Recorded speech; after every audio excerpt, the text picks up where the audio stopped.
Moin Leute, willkommen wieder beim neuen Video. Heute mal wieder mit einem Video über den EX8. Und heute werde ich in den EX8 etwas Schönes einbauen, worauf ich lange gewartet habe.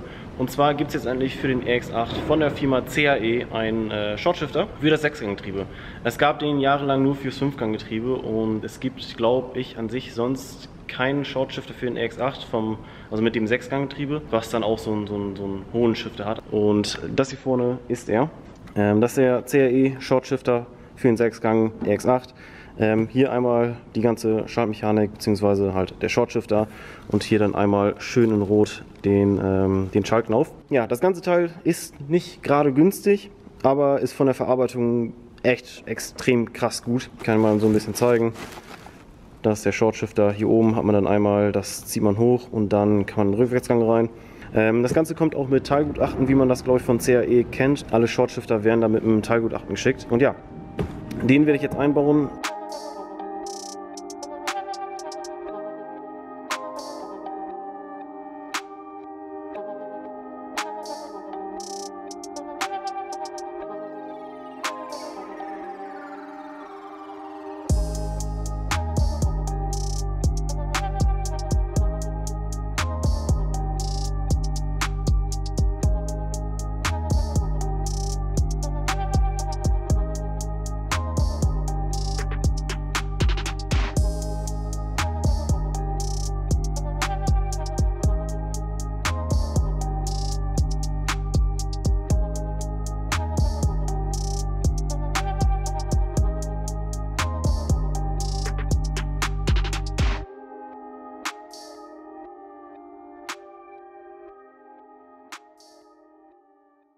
So, der Shortshifter ist jetzt drin, wie man hier vorne sehen kann. Ich habe jetzt hier vorne den Schaltsack erstmal rausgelassen, weil der serienmäßige da leider nicht wirklich rüberpasst über diesen Ring hier vorne und den muss ich noch ein bisschen modifizieren. Aber der Shortshifter ist jetzt erstmal drin.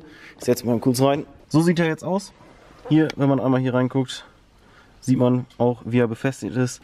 Hier haben wir einmal die Staumanschette, damit hier nichts in den Fahrerraum reinkommt. Und ich glaube, das schützt so ein bisschen vor Geräuschen. Aber ich glaube, hauptsächlich ist es dafür da, damit hier nichts in den Fahrerraum reinkommt. Darunter ist es halt einfach, also ist halt sonst der Shortshifter. An sich ein sehr, sehr, sehr, sehr geiles Schalten. Wie gesagt, ich bin schon ein bisschen gefahren damit. Aber dazu gleich nochmal mehr.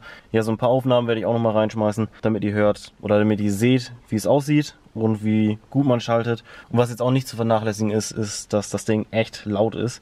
Dazu aber gleich mehr, aber ich will jetzt erstmal über den Einbau sprechen.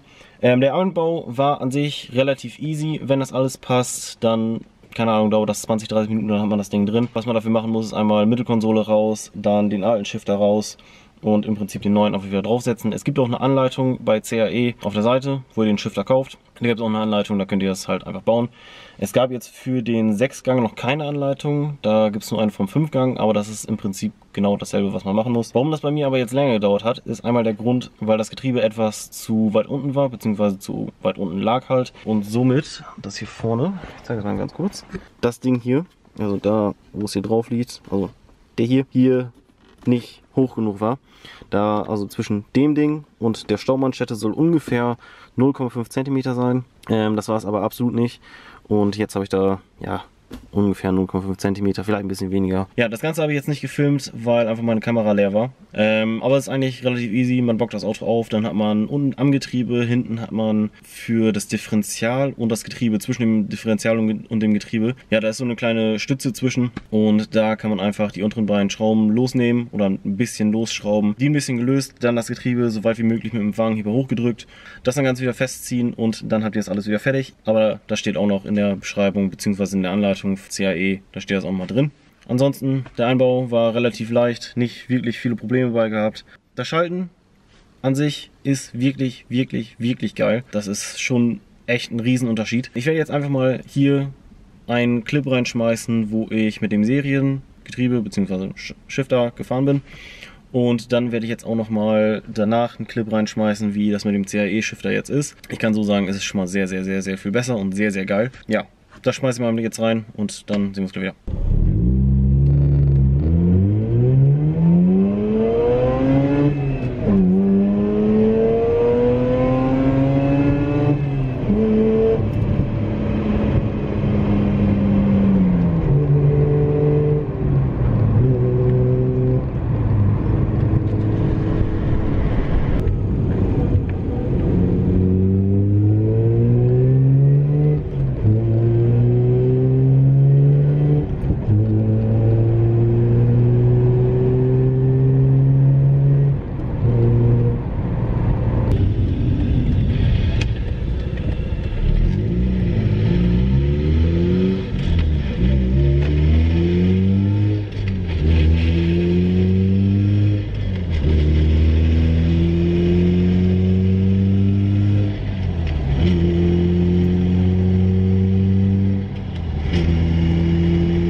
So, da haben wir gerade gesehen, den Unterschied zwischen dem Serienshifter und dem Shifter gesehen, dass das echt ein Riesenunterschied ist.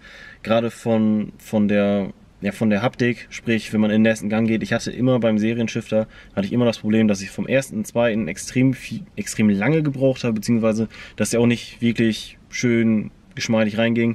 Das ist jetzt mit dem CAE-Shifter so. Hier habe ich noch ein paar Probleme, dass ich in den 5. Gang nicht so gut reinkomme. Da muss ich auch nochmal gucken, vielleicht muss ich das ein bisschen justieren. Kann ich gleich nochmal zeigen, oder kann ich jetzt eben zeigen. Man kann den Shifter noch justieren. Das kann man bei, ich glaube, so ziemlich allen Short-Shiftern. Da hat man hier unten so 4 Madenschrauben. Ja, da kann man das dann einfach sozusagen kalibrieren, sage ich jetzt einfach mal. Sprich, nach links, nach vorne, also ersten Gang. Und dann soll man zwischen dem mittleren Pinöpel und der Madenschraube ungefähr 0,5 mm haben. Erster, zweiter sollte sich dann relativ geschmeidig schalten lassen. Wenn es nicht ist, muss man die Madenschraube ein bisschen noch bearbeiten. Nicht bearbeiten, ein bisschen weiter rein oder ein bisschen weiter raus. Ja, 5. und 6. genau das gleiche. Und Rückwärtsgang geht man dann hin, zieht das hier hoch, nach rechts und dann nach hinten. Dann ist man im Rückwärtsgang drin und ja, dann ist auch wieder raus. Ich habe ja gerade eben gesagt, die Geräusche sind schon sehr, sehr krass. Ihr habt das auch gerade eben gehört. Also das Ding ist wirklich, wirklich laut. Vielleicht, wenn jetzt diese Staumanschette drüber, diese Schammanschette drüber ist mit so ein bisschen Isolierung zwischen, dann wird das alles höchstwahrscheinlich nochmal ein gutes Stück leiser. Nur, es ist schon wirklich laut. Also man muss das schon wirklich wollen. Außer man benutzt natürlich im Rennbetrieb, was ich jetzt nicht nutze. Ich benutze es im Prinzip einfach nur fürs Daily Driven, weil es halt einfach geil ist. Einen anderen Unterschied hat es jetzt nicht. Ich fahre jetzt hier auf den Straßen nicht unglaublich schnell. Nicht irgendwie, wir haben ja auch keine Berge oder sowas. Deswegen, ich habe es mir einfach geholt, weil es einfach geil ist. Einen anderen Grund gab es da wirklich nicht. Ich habe das auch ein bisschen vermisst, weil ich hatte es ja im MX5 drin und jetzt im RX8 hatte ich es ja nicht drin, da hatte ich den ganz normalen Shifter und das sind schon Weltenunterschied, den ganz normalen und der hier. Ja, ich fahre jetzt noch ein bisschen mit dem RX8 rum, aber für euch war es das mit dem Video. Wenn es euch gefallen hat, könnt ihr natürlich einen Daumen hoch geben. Wenn nicht, gebt einen Daumen runter, sagt mir aber warum. Weil nur so kann ich die Videos wirklich verbessern und ja, dann würde ich sagen, haut rein, bis zum nächsten Mal und tschüss.